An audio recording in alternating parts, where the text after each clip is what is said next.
Hello everybody, I'm Wyatt, and today I'm going to teach you guys how to play cribbage. Cribbage is a fairly simple game, and all you need is a deck of cards and a cribbage board. Now cribbage is broken up into a couple simple steps, including dealing, making your hand, making your hand and discarding into the crib. Then you have splitting the deck, pegging, and then counting your hand and seeing who got the better one. Alright, let's get started here. Now, the whole point of cribbage is to get your pegs around the board first. Alright, now playing cribbage, you're going to have a dealer and an opponent. The dealer starts by whoever draws a high card, the youngest, whoever draws the lowest card, whichever way you'd like to choose your dealer. Alright, now the dealer starts by dealing 6 cards to both pupils, starting with the opponent.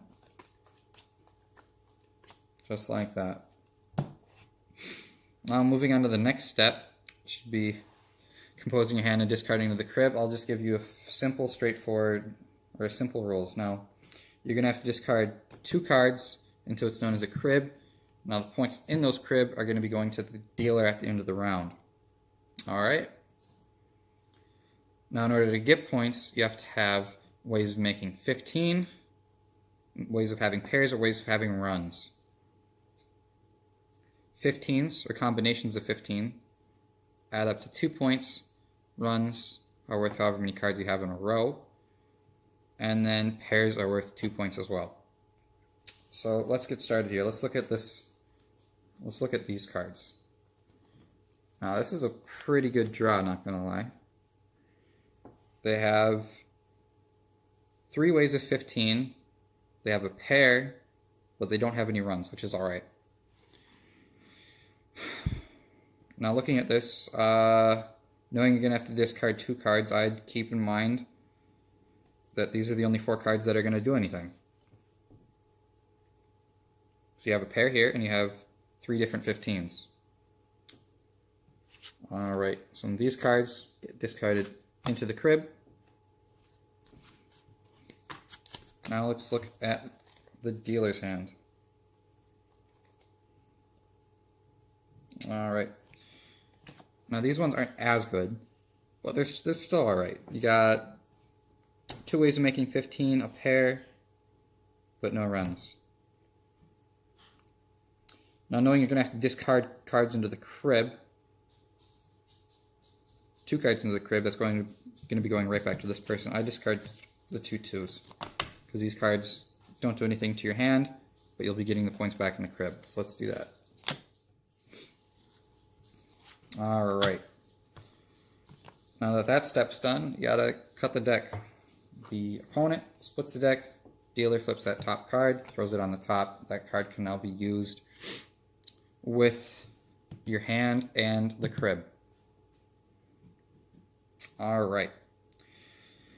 So now that that step's done, we move on to pegging. Pegging is probably the most confusing step of the game. You keep a running tally from 0 all the way up to 31.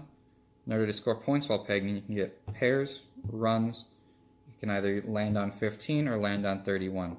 Now there's also a last step of pegging here, where if you say you don't have a card that'll get you under 31, you give your opponent a point, and then you start the running tally back over with that card. Alright, now let's just take a quick look at pegging.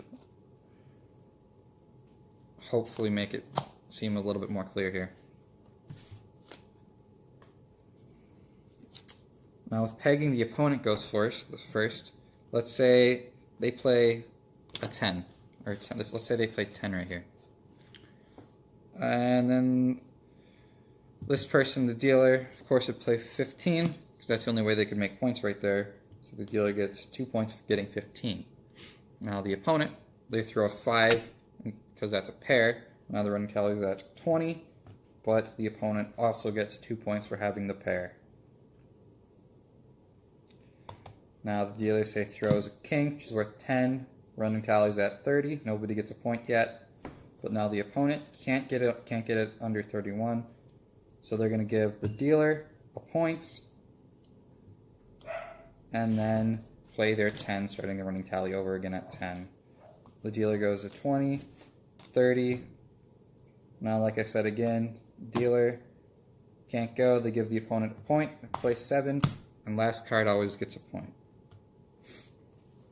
Now that pegging's done, we can take a quick look at counting hands. Now the 7 didn't really help out any, which wasn't the best luck, but oh well. Now I can see here that there's 8 points. There's 2 here, 2 here, 2 with that, and then finally the pair. Now again, got 15, 15, 15, then the pair. So that's 8 points to the opponent, which is pretty good. Anything over like 6 I'd consider decent. Now looking at this, have 15, 15, and then a pair. So that's 6 points. You know, that's not bad, like I said, but it could have been better. Now that the 2 hands are counted, you take a look at the crib, and the dealer gets what's in the crib. Now, there isn't a whole lot in the crib, but there is a pair.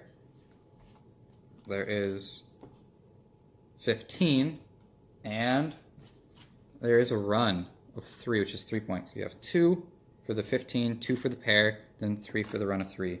Adding that all together, that's 7, which is better than the hand. Alright. Now you take all these cards, shuffle them back into the deck, and then the dealer and the opponent switch so that the other person gets the crib the next round, keeping it fair. Alright. Well, that's a basic look at the game of cribbage. Hope you guys understood it, and I hope you guys actually get to play this game one day, because I think it's pretty fun. Alright.